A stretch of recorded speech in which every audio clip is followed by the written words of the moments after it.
Okay, the next rib cage test is all about how the rib cage is able to rotate and go backwards. So we're going to use the arms for this again.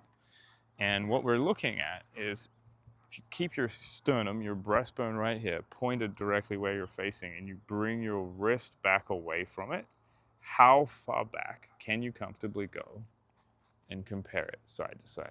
You're looking for about 45 degrees, but it will vary again based on how much air you have in your rib cage and what you're able to do with that pressure. So let's take a big breath in and we're going to retest. We're going to play around with this test in the most limited version. So take a breath in, hand on the sternum so you know where it is, and you bring your wrist away from that hand and get an idea of how far back you can get that arm and the other arm. And then exhale completely.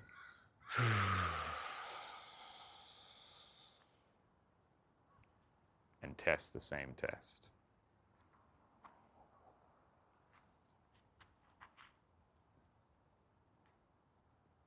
And breathe in. Notice the differences.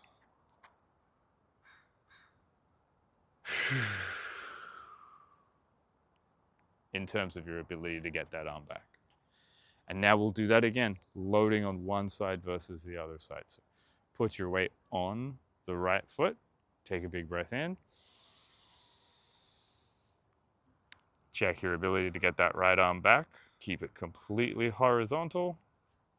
And the left arm. And in this position, we would expect that you get a lot of freedom with your right arm and you feel a limitation in the left. And then when you exhale,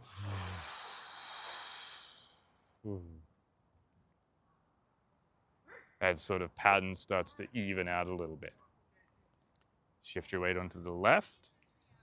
We're gonna test that as well. Take a big breath in.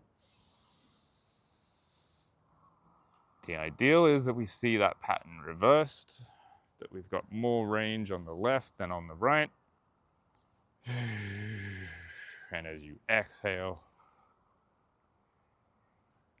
you sort of start to see them even out. So there's your 4 positions to test that in. Inhale, exhale on the right leg, on the left leg.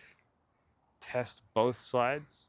Bring out especially a pair of shoes to play around with this, or a pair of glasses if you have one of those that you want to test, and start to refine your ability to get that sense of shoulder blade going back, which is the ability of the ribs to rotate. So try that test out, and then we'll move on to the next 2 tests, which are the pelvis ones.